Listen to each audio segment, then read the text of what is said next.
Hey traders, welcome back to another daily profit and loss recap video. Today is Tuesday, August 22nd. I just finished up trading for the morning and I locked in $793 in profits today. In this video, we're going to break down these trades, talk about my entry points, my exit points, as well as my thought process behind these trades so that hopefully you can take something from my trading and apply it to your own. We're also going to talk about my trade from yesterday. I had one trade, it was a small losing trade, and since I wasn't able to upload a video yesterday, we're going to cover that as well. But with all of that being said, let's get into the first trade. This was with the stock BGLC. If we take a quick look over here at the Market Master group, BGLC was posted in the trade plans last night for a potential trade today. And the reason for that is because there was a slight inside bar breakout on Monday.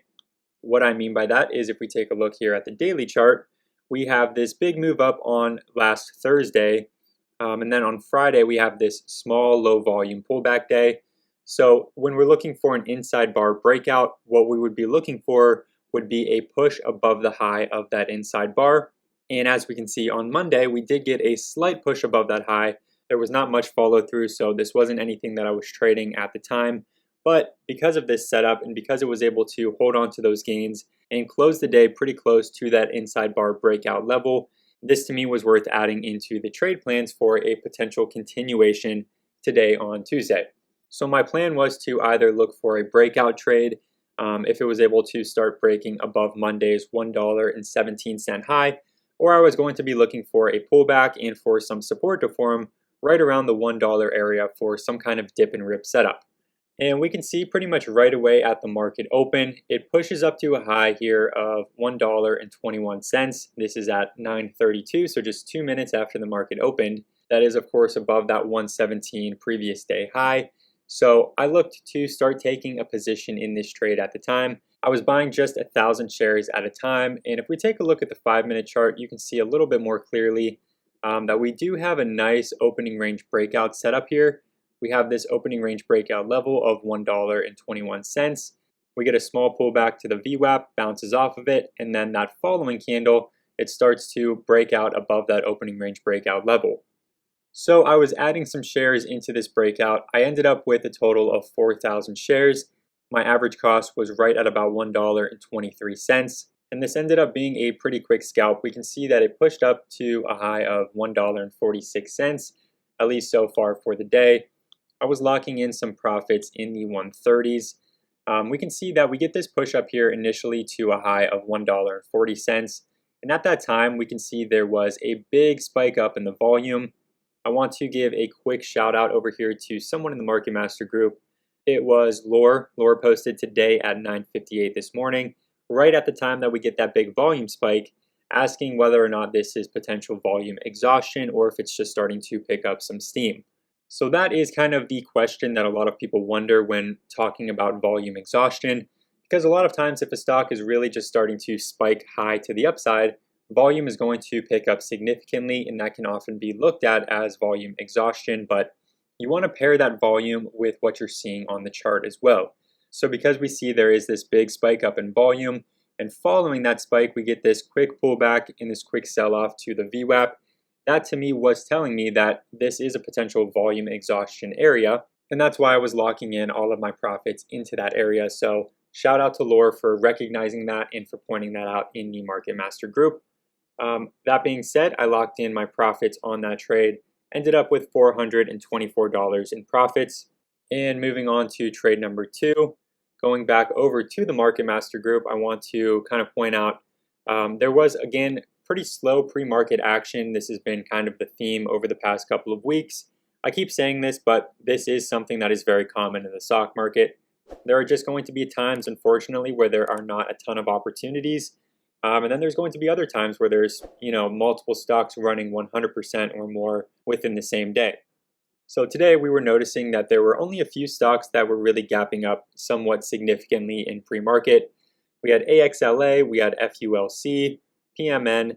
My main focus really was FULC.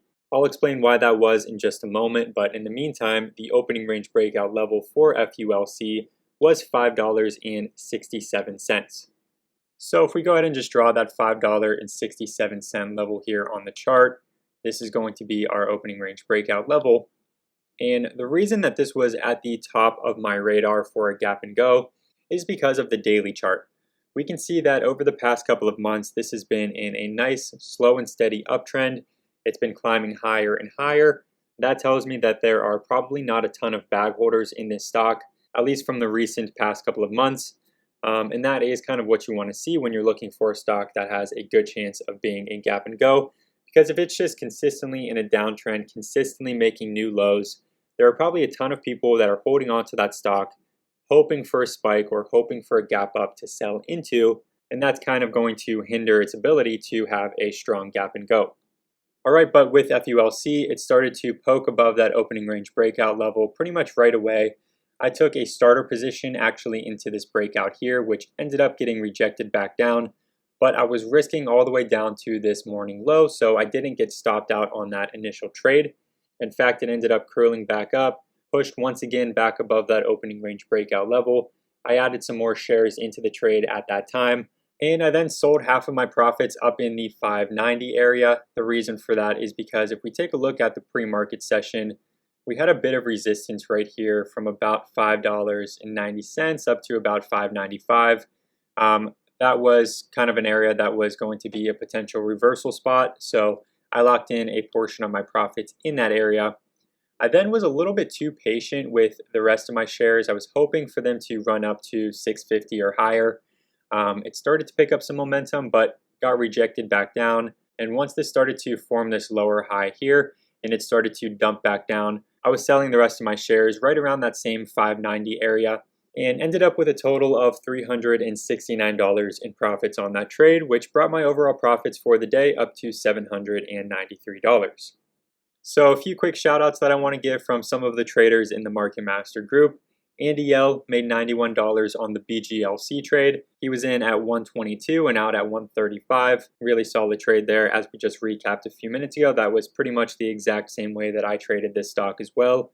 On top of that, Kane was able to lock in $300 on BGLC. Phil T had a nice scalp on FULC as well, in at 556 and sold at 572 just 6 minutes later.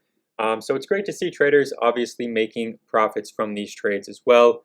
Hopefully the market conditions start to pick back up, but in the meantime, these are the trades that we want to look for. These quick and easy scalps on stocks that are performing well despite pretty much everything else getting rejected and selling off to the downside. All right, now going back to yesterday's trade, I only had one trade and I ended up with a loss of $165 on this trade, but since I didn't make a video yesterday, I wanted to recap this in this video as well. And what we were looking at with NEPT at the time was the fact that the 25 cent to 26 cent area was a very key level going into Monday's trading.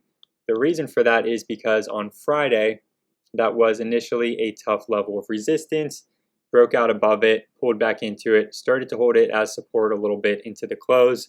And then on Monday, it was gapping up above that level.